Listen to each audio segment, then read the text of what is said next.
Welcome back to Student Hub Live, working in the new normal. Well, now we're going to talk about working in the new normal with colleagues from business and law. I'm joined by Andy Galloway, who's one of our tutors and a business consultant, and much of his work has had to change in the last 15 months. And Rebecca Kelly, who is a legal academic in the OU Law School. But before that, she worked in higher education as a lecturer and researcher, specialising in human rights, and also working in health and social care policy management for central government and the NHS, something we've been talking about in the chat today. So welcome both. My first question focuses really on the value of jobs. And I wondered what your thoughts were, Andy, if you may sort of begin, on how you think the pandemic has caused society to review the value that's been placed on some particular jobs. There's been quite a shift in terms of our ways of thinking about what is key and what is important. Thanks, Karen.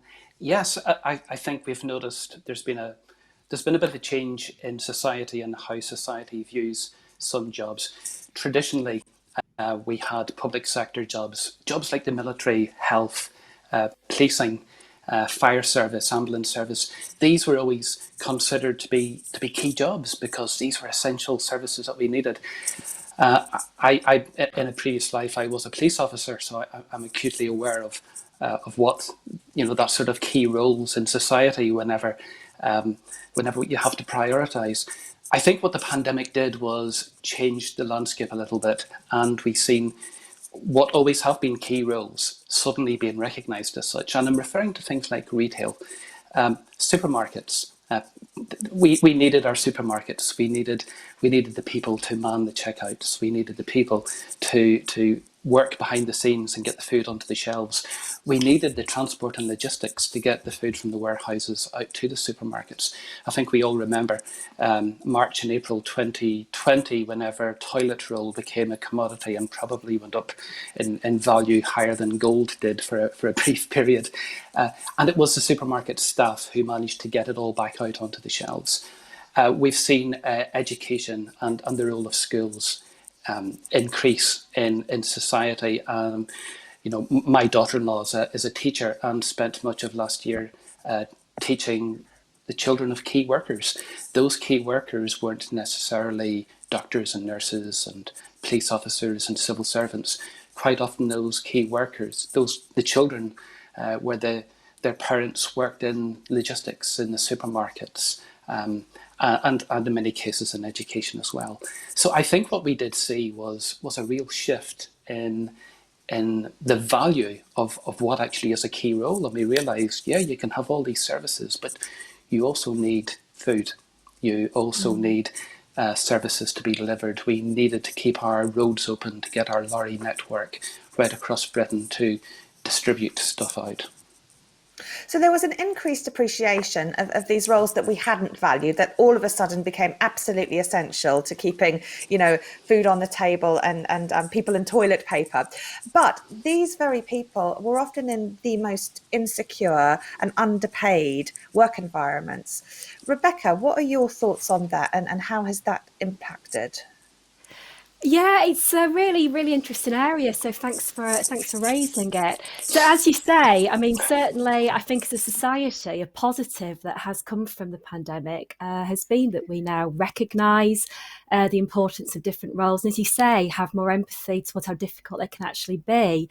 But what is still challenging is that those roles that we've been talking about, they often are, as you say, low paid and insecure. So we can ask questions about what the law is currently doing to provide protections, but now is also possibly a good time to consider possible areas where the law perhaps needs to adapt and to change as well. So if we started off perhaps by looking at working conditions, for example, the law in the UK is actually very progressive and good with employment rights. There are lots of protections that are actually available. So some of the things that people might be aware of, things like a minimum wage. I think it's around £9 an hour at the moment. We also have things like maximum working hours, and these are really positive things.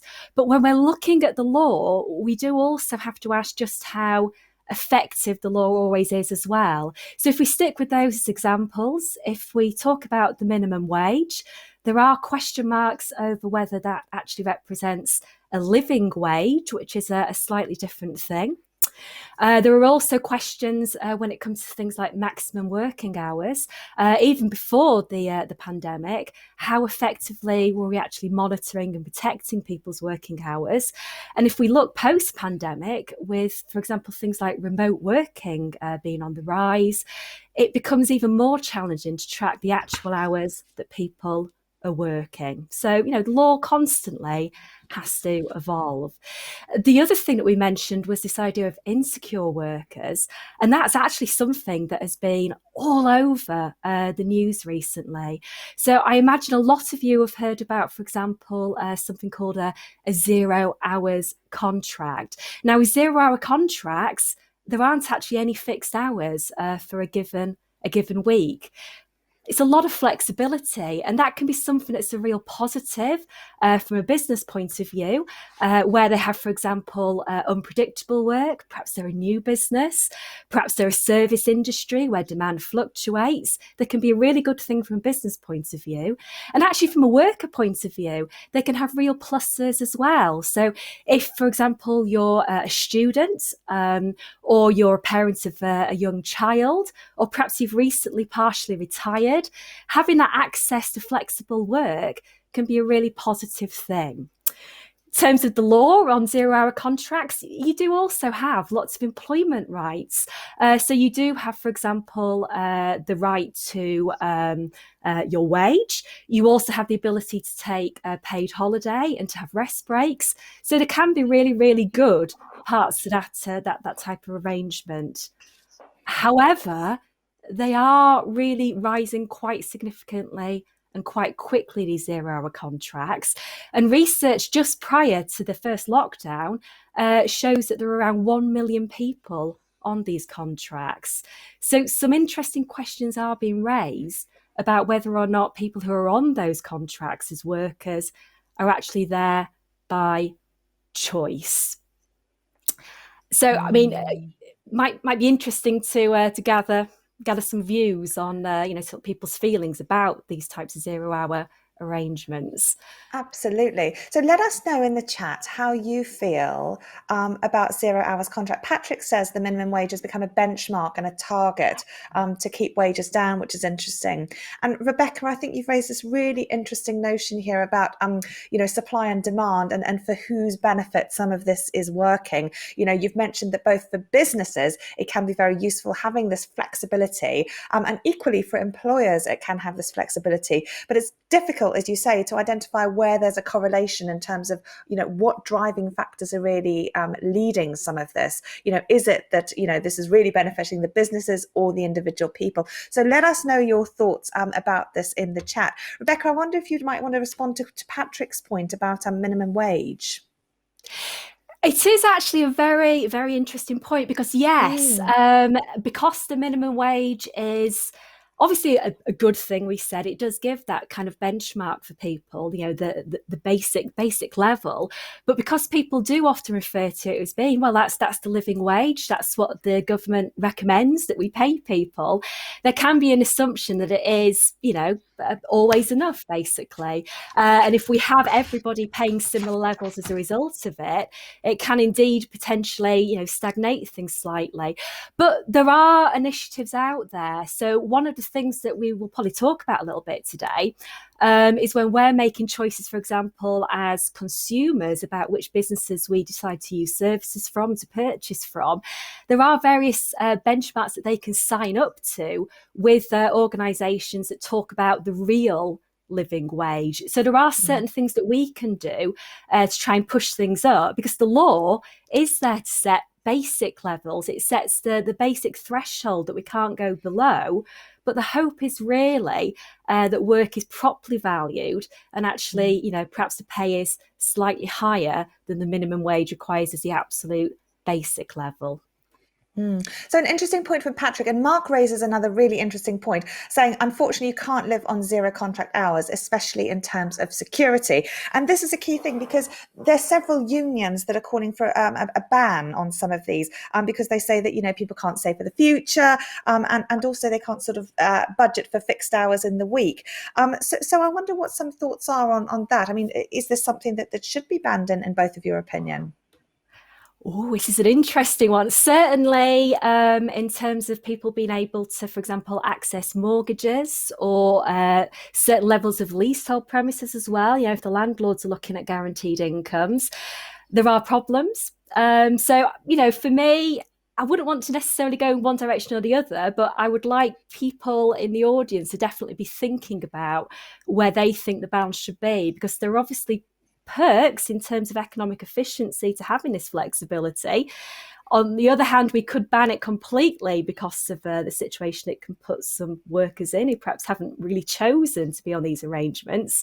But probably the compromise that society needs to make, and that's what the law is about, will be somewhere in the middle. And I'd like, sort of the audience to start thinking for themselves a little bit which direction they might want the law to potentially shift in, because it is looking like it could shift at some point. There's a lot of pressure mounting around this area.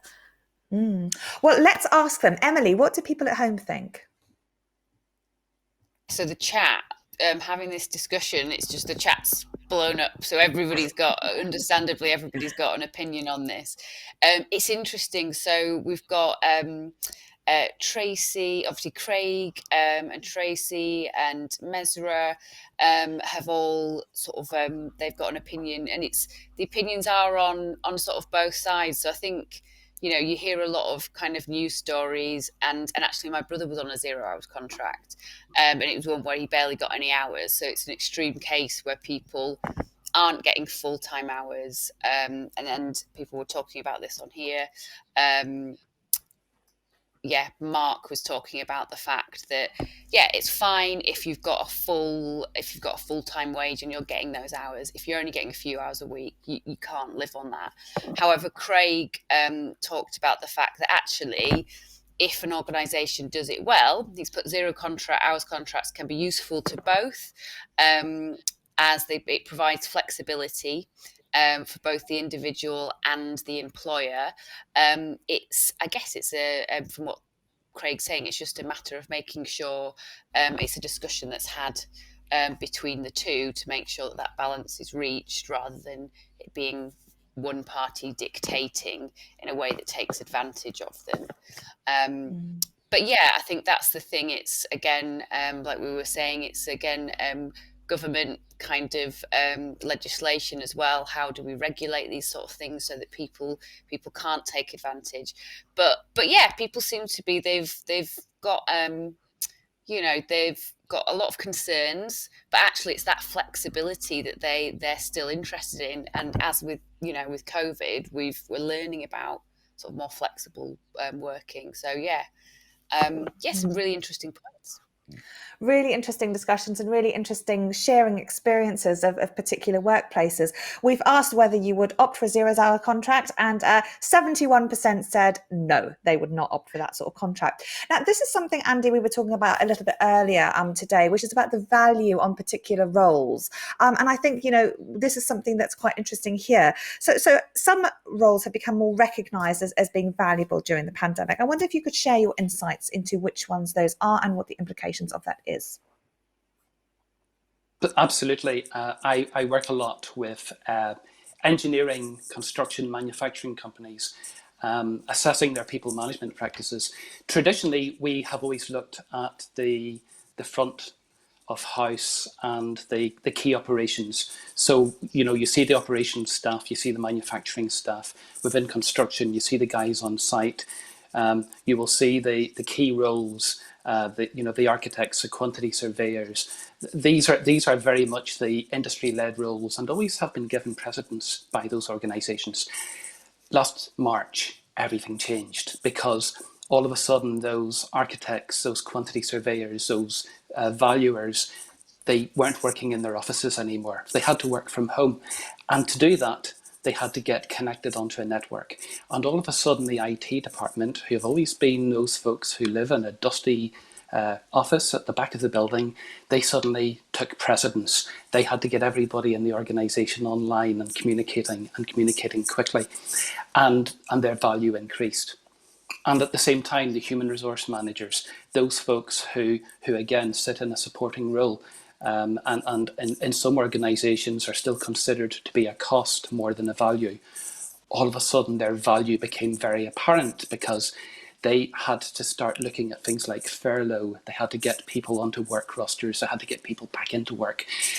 Organisations were having to increase and decrease, and suddenly the role of human resource management, it very much was valued, to the extent that I've spoken to some human resource managers and HR directors who would say that they've now got a much bigger voice at the boardroom table.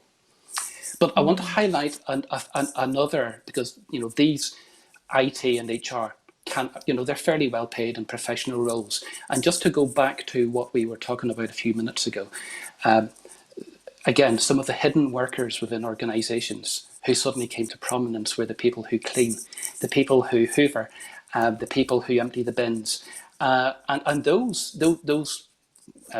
roles kept on going on. But suddenly they had a much more important role to play, and that was keeping surfaces wiped down and making sure that the offices were safe to work in. So last September, I went to a company. They are in the pharmaceutical supply chain. They had no option but to keep working right through the pandemic.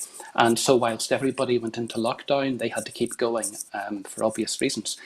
And the managing director called in his cleaners, which is their term, his domestic staff. He called them in and he said, "Okay, folks, we have to keep the place running. You're the experts here. You tell me how we do it.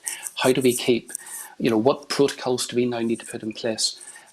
This is what I have in mind, but in terms of actually keeping things clean, enable you to do your job and to keep the workers safe, what do we have to do?" And I spoke to the supervisor of that team, and she felt that her stock in the company had risen significantly because she seen that she really did become a key person within that organisation and making sure that they could function.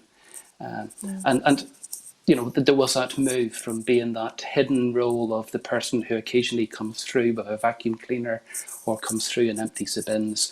They were the people who were saying, this is what you can touch, this is what you can't touch, this is the door you come in, this is the door you go out. And they were making sure they were wiping things down and putting the protocols in place to keep everybody safe. So certain roles have come to the forefront, but they haven't always been equal. I mean, inequality is something that I'd like to sort of turn to now because, Rebecca, I've heard reports that there have been a particular impact on Black, Asian and minority ethnic groups. Is that true? And what can you tell us about that? Yes, it is. So the research is pretty clear that there has been a disproportionate impact. So looking at it from a legal perspective, in terms of focusing on workers and the impact of the pandemic, there are questions that we can start asking in terms of what our response might actually want to consider. So some of the questions that have been raised are around, for example, could some of this be because BAME workers have been selected more often for some of the riskier types of jobs within a role? That's something we might want to look at.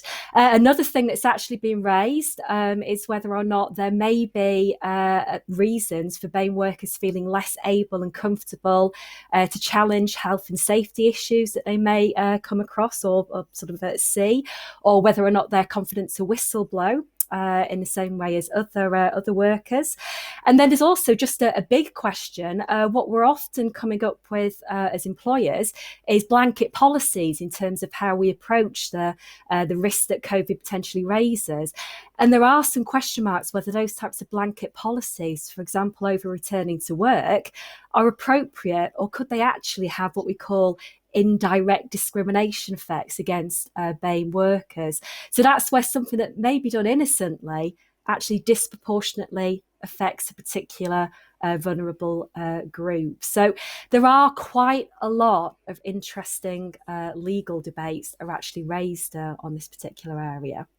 Now, our widget says select all the areas that apply, but unfortunately you can only select one. So if you could let us know which the most important aspect is in terms of, we can only have 5 things here, but health, employment, earnings and personal finances. So which do you think has had the highest impact on BAME workers, please, out of those options? So please do vote for that. My apologies for that wording there, but sometimes the computer just says no, and this is one of them. So you can only choose the one that you think has had the most impact. So sorry, Rebecca, you were talking about some of these sort of indirect areas of discrimination. That's not sort of something I'd thought about before. Can you tell us about how some of those things may manifest?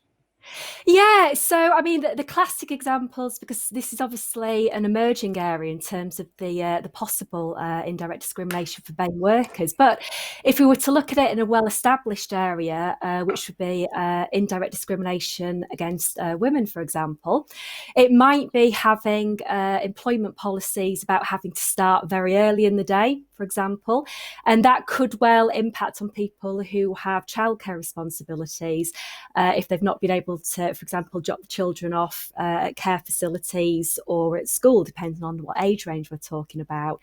Now, it's not a policy that directly says, women cannot work here, but it may have made it more difficult for them to do so. So if we look at this in terms of the BAME situation, there are still question marks over whether there could be differences in terms of PPE design, so the protective equipment, is some of it designed around particular body shapes or characteristics that vary, or perhaps are certain health conditions more prevalent that make people more vulnerable to COVID. There are lots of really big debates about whether or not a pattern may emerge that we start to understand as more time goes by, that could be, as I say, that having these blanket policies could actually be not deliberately, but indirectly causing an unfair outcome, basically placing people from the BAME community at higher risk potentially, which obviously is not something that we should be doing. One of the things that's actually potentially coming out from this as well, so obviously our particular session is focused in on the workplace practices and the pandemic, but it probably is worth saying this general idea that we can rely on the law to put everything right doesn't necessarily always work. So I think what's also becoming apparent is that some of this disproportionate impact, it's really because of perhaps a lack of equality that's built into society as a whole. So I think that's something else that, I'd really want people listening today to get used to really thinking about, that, there is actually this notion that the law can fix things, but it can only really do that if the values and the principles go to society as a whole and we start to look at equality. And it's probably worth saying, while people are completing that poll, that, equality actually could be impacted in lots of different ways that perhaps we haven't realised because of the effects of the pandemic. So if we look, for example, at people who perhaps have been looking after young children who haven't been at school, or if we look at people who've had to shield, for example, they may not actually have had the same opportunities at work that they would have had otherwise. So we may see that they're being held back from where they should be in terms of an equal society. Or if you look at very young people, young people who haven't had access to the same education opportunities that they normally would have for a significant period of time, or, have been trying to enter as a new worker into the job market, and the opportunities haven't quite been there. There are lots of different aspects of society where this inequality can sneak in, and it's never just limited to the workplace. It'll be interesting to see what your results of the poll have picked up on in terms of wider impacts. Well, let me tell you, 33% say that the highest, it's changing right now. Is that going up or down? 31% say health. The leading is 38 with employment.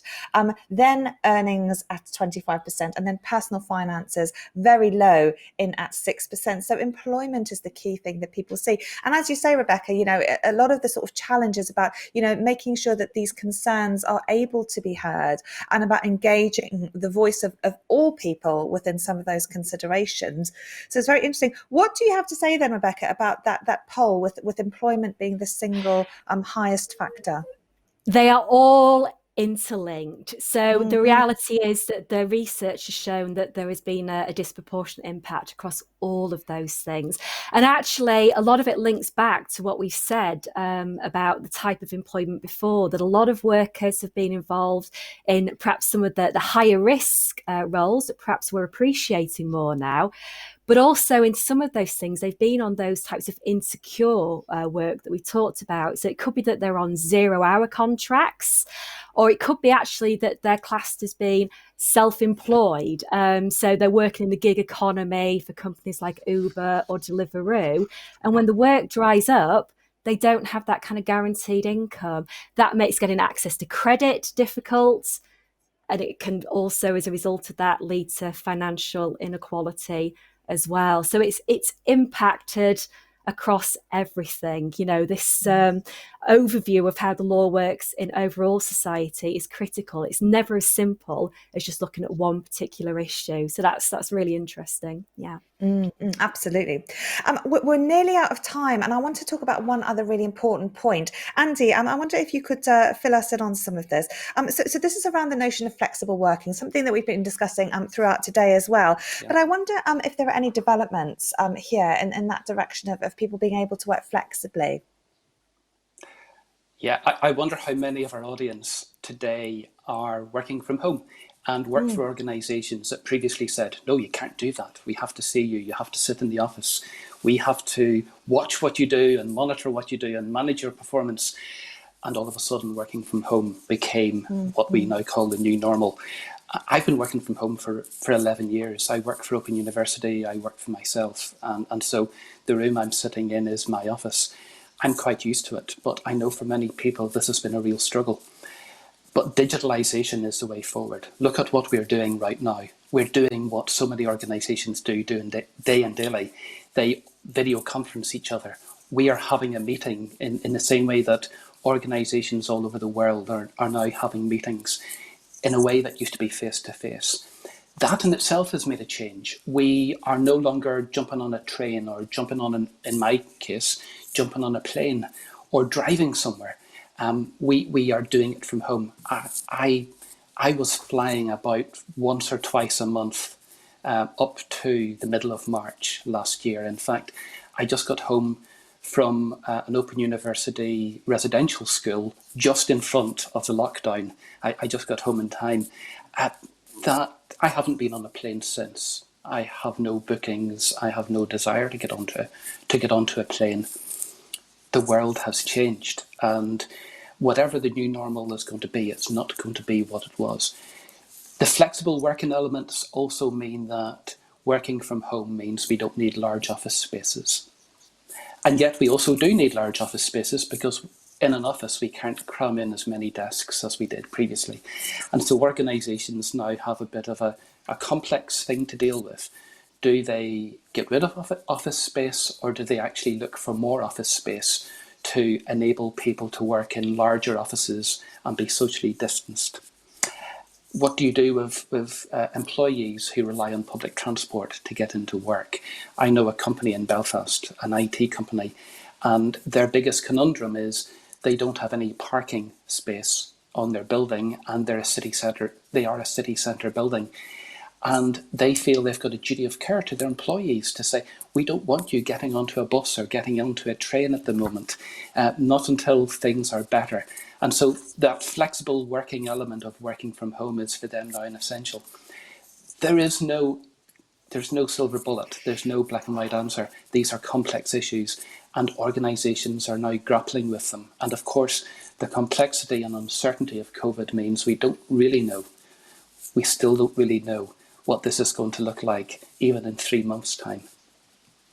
So massive challenges in terms of shifting our thinking about what space we need, what we need to do at work, but also how we get to work. So issues around transportation, and I guess to some extent, the organisation's responsibility, in terms of protecting employees beyond the workspace as they access it.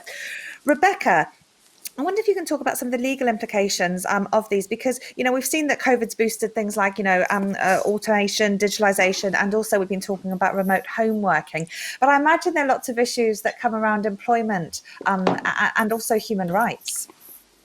Yeah, you're absolutely right. So yes, remote working in particular has been raising quite a few novel issues. They've been around, but they're being highlighted at the moment. So there are things that Andy's done a really good job of picking up on around things like the working hours again. How are we actually controlling what people are doing, and also the potential for there being a bit of a mix-up between people's social and family life versus their working life. So on the news today, there's been quite a lot of comment and coverage around whether anything needs to be done about that. Should we have set hours where people can and can't send emails to each other to try and protect people against this? All sorts of different things have been potentially mooted. But the other thing that's actually coming up that's a really interesting question is what can employers do in terms of actually tracking what employees are doing when they are doing their remote working? So there are lots of questions about monitoring and digital management. Sometimes the news refers to it as surveillance and legality around that. We asked people at home whether they think that their employer can monitor them. 80% said yes, they think that their employer can monitor them. But some of the issues coming up, Corin says there's no commute, but often no set coffee or lunch break. I know I'm really struggling. I'm having to schedule lunch breaks, otherwise I don't get time away. So we're having to think about how we work. Chris raises an interesting point about a culture of presenteeism that COVID-19 may help eradicate, like just being there. And Tracy says she feels more productive working from home because the environment's set up to meet her personal needs.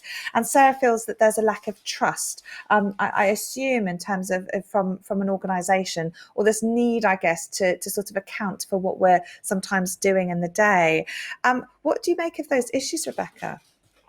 They are very interesting. Yes, actually, what you were saying is correct. So the interesting point that people have picked up is that you still have the same rights in terms of breaks, lunch breaks, maximum hours. All of those considerations still apply when you're working from home.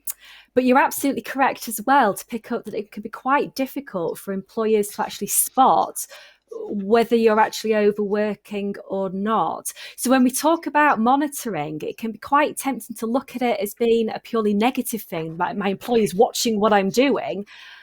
But equally, if they don't have some way of tracking what you're doing, they may not meet their legal duty to make sure you're not overworking, and actually the health and safety requirements as well. So there is quite a lot of debate about just how far employers can and should go when it comes to watching people. Now, there are different things that employers are trying. So some of them are literally looking at how long you're at a computer. So they're checking your keystrokes. Others are trying to look less maybe at that and more at how many tasks you're actually completing. So trying to set some kind of a realistic target in terms of the tasks that are actually being delivered.